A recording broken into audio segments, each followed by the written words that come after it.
I'm Jeremy Horner, and I teach chemistry at Carmel High School. I've been using some version of holistic, sort of big picture rubric-based grading for the last 7 or 8 years, and then this specific version with the letters as indicators of proficiency for the last 2 or 3.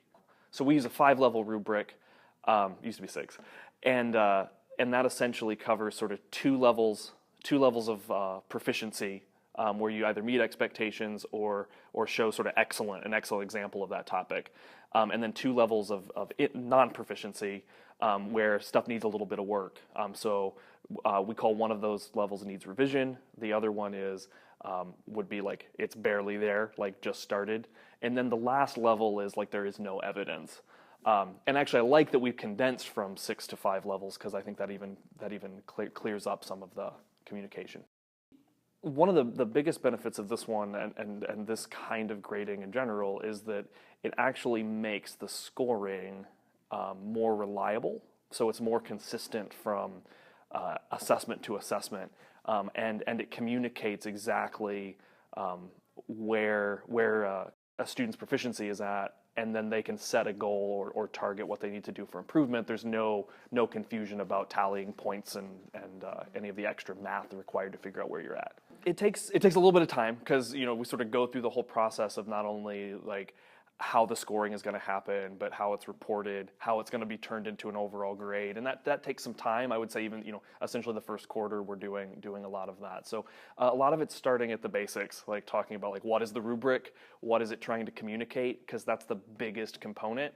The other pieces sort of fall into place after that. It's about talking about what's good and bad about assessment in general, because that covers, there are some traditions of how we test or grade in schools that sometimes go unquestioned.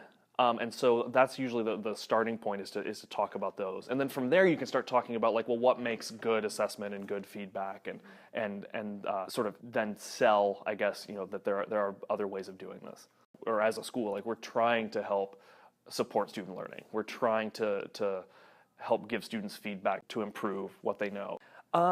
The biggest con, I think I would say, especially from a student perspective, is assuming that it's points, because there are no points. Points are just an arbitrary construct. It's all made up.